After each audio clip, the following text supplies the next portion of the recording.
This is Dave. His badge number was 76. I didn't think that it would be this close to his likeness. Well, the eyes were fairly deep set. It began with a sketch. And it wasn't a wide nose, but it was a prominent nose. There was a more fullness on the sides of the lip. I have a little microcrystalline wax here. Later, a wax impression.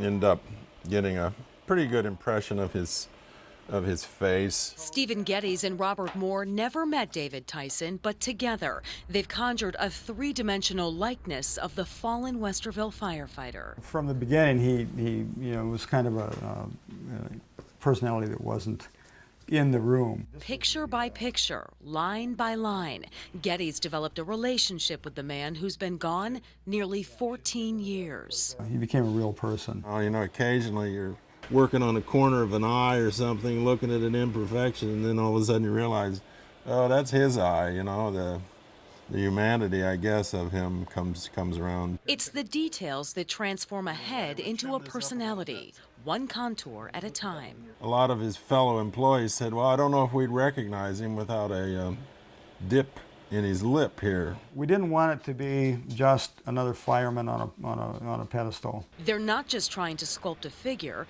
they're trying to resurrect a fallen hero. He, went in one side doing his job, and as a result of the way the fire went, he becomes a memorialized figure. You can see the texture of this side represents the charred walls he went through while making that crossing.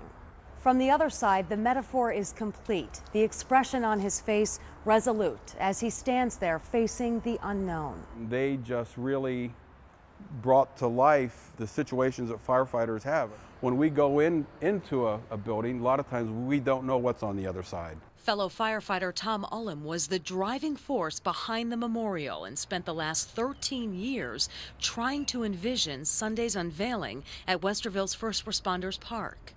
I think it'll be pretty much undescribable for me because it'll be like it finally happened. I know it'll be emotional. An emotional journey for the three men that stood David Tyson back on his feet, and a crusade to recognize all fallen heroes. It's a beginning of people being able to come and just see and learn about firefighting and firefighters, and a lot of times the sacrifice they have to make. I think it's probably proof that you never want to, count a fireman out. Ashley Berry, 10 TV News.